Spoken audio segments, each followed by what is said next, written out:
Salut, je m'appelle Annie-Rose, je suis en deuxième année de médecine et cette année, je suis tutrice et respo de SSH au tutorat. Coucou, moi c'est Clémence et je suis tutrice aussi de SSH. Aujourd'hui, on va vous faire une vidéo sur comment est-ce que nous on a travaillé la SSH l'année dernière. Voilà, nos petits tips, conseils et puis voilà, quelques clés pour vous aider cette année. Du coup, on va vous expliquer un peu comment on se comportait en cours de SSH, même si là les cours sont en distanciel, et de comment on les travaillait chez nous. Donc moi en cours, j'écrivais rien du tout parce que j'arrivais pas à suivre, sinon je pouvais pas faire les deux choses en même temps.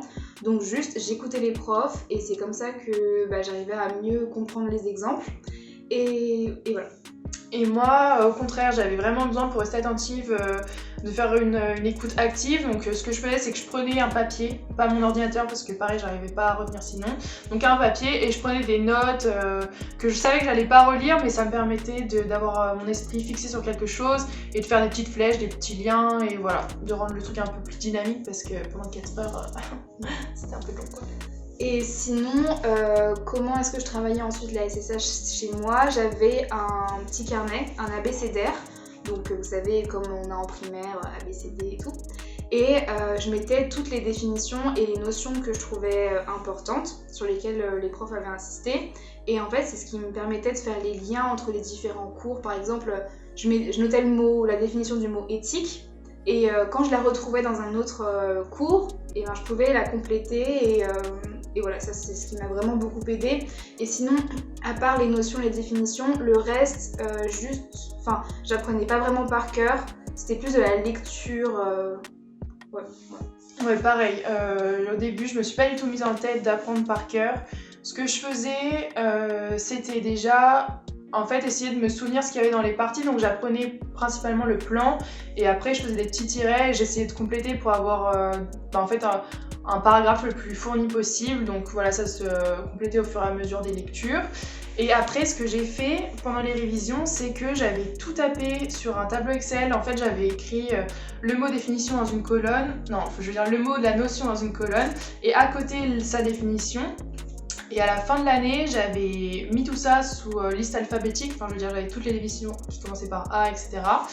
Et en fait, en imprimant ça me permettait d'avoir un petit carnet que je trimballais un peu partout. Voilà, aux toilettes, je m'en lisais 2-3, même en révision, je me mettais des petits challenges, j'en apprends 10 par jour. Et en fait, ça permet d'apprendre ça de manière plus ludique, je trouve, et puis d'avoir quand même quelque chose d'hyper complet. Donc je mettais les définitions en tant que telles, mais aussi des notions. J'ajoutais à côté les dates, les auteurs, voilà, et je complétais un peu au fur et à mesure de mon apprentissage. Et sinon, comment est-ce que je savais que je maîtrisais bien les notions?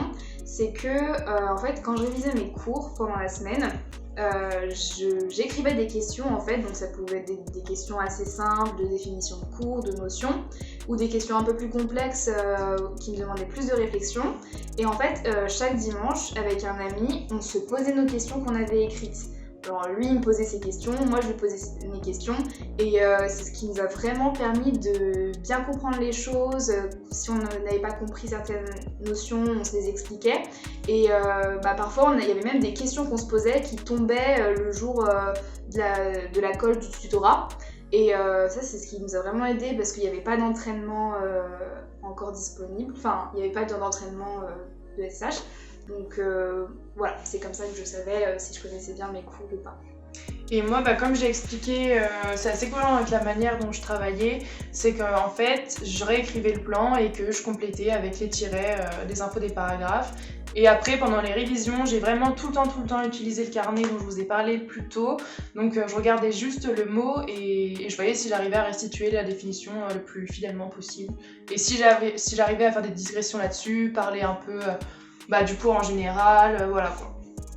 Pour les derniers petits conseils, on a fait des fiches de lecture sur les 3 livres et je vous conseille vraiment de les lire parce que là, si vous n'avez pas encore lu les livres, comme le semestre va aller assez vite, je sais pas si vous aurez le temps de le faire.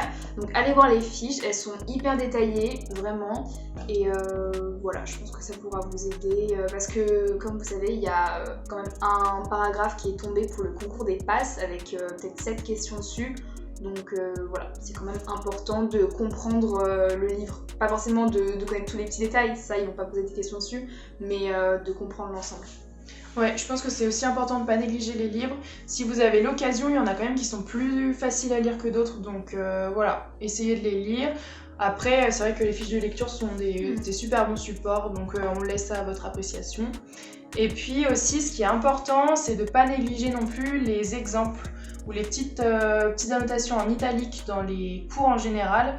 Parce que ça arrivait l'année dernière, il y a certaines choses qui sont tombées, et je dis pas de les apprendre par cœur, mais de bien les avoir en tête quand même, et de pas se dire c'est en italique, j'apprends pas, vraiment assurer ses arrières. Donc voilà, j'espère que la vidéo vous aura plu, elle vous aura aidé, et puis... Et bon courage. Et bon courage.